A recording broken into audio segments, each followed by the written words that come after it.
бүткүл дүйнөлүк жаштар ассамблеясына Аллах разы болсун. Бизге ушул быйыл 2-жыл мынакей ооз аштырып атат.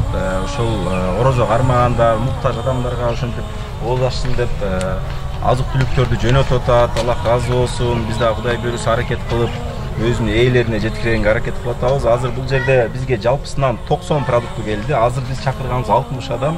Кудай буйруса дагы топтоптуп калганын дагы тапшырабыз. Азыр могу 25 килограмм кап, андан кийин коробканын ичиндегилер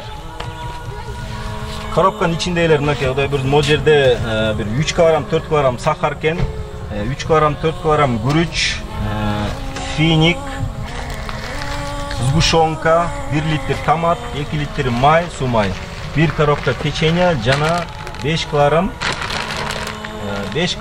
макарон. Ушул 1 коробканын ичинде.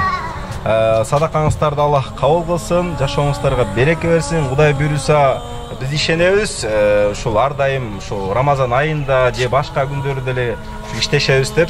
Биз Кудай буйруса сиздердин аманатыңыздарды мынакей өз ээлерине берип турабыз.